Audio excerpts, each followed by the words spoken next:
Бәріңе сәлем достар. Тікелей эфир тілшілер мен жүргізушілер үшін өте жауапты іс. Себебі тікелей эфирде көптеген ұят әрі күлкілі жағдайлар болады. Достар, бүгін біз сіздерге тікелей эфирде болған қызықты күлкілі сәттерді көрсетеміз. Ауа райы болжамы бағдарламасында жүргізушіні жасыл фонда түсіреді, ал арттағы картаны компьютер арқылы жасайды. Егер де жүргізушінің киімі мен артқы фон бірдей түсте болса, осылай болады. Жүргізуші дұрыс киінбегендіктен басқа адаммен ауысуға тура келді. Журналист көрермендерге саңырауқұлақты көрсетемін деп микрофонмен шатастырып алды, ал бұл көрермендердің көңіл күйін көтерді.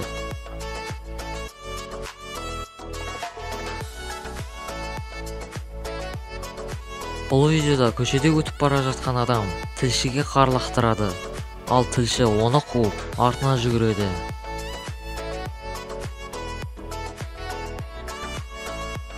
Көшедегі интервью кезінде бір адам көрермендерді күлдірту үшін мияулап үре бастайды.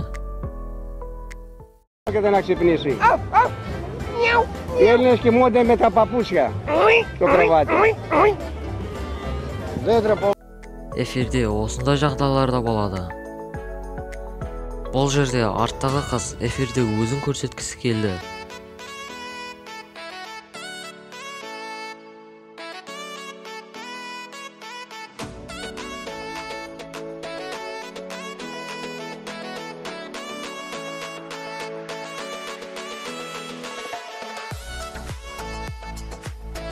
BBC арнасында маңызды сұхбат кезінде осындай жағдай болды.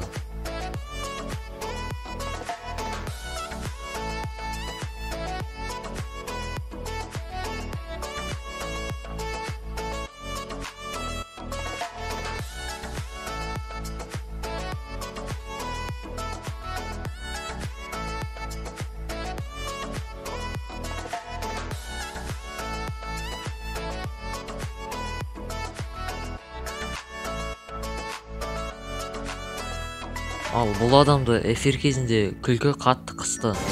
Сразу после нас новые серии третьего сезона остросюжетного сериала «Карпов». А в 22 часа в прямом эфире на НТВ информационное шоу «Анатомия дня». Ольга Белова. Полетаем. Благодарю вас за внимание. До встречи. До свидания. Ал біз осымен аяқтаймыз. Егерде бұл видеоның екінші бөлімі шыққанын қаласаңыз, лайк басып пікір қалдыра кетіңіз. Және де арнаға да жазылыңыз. Келесі кездескенше сау.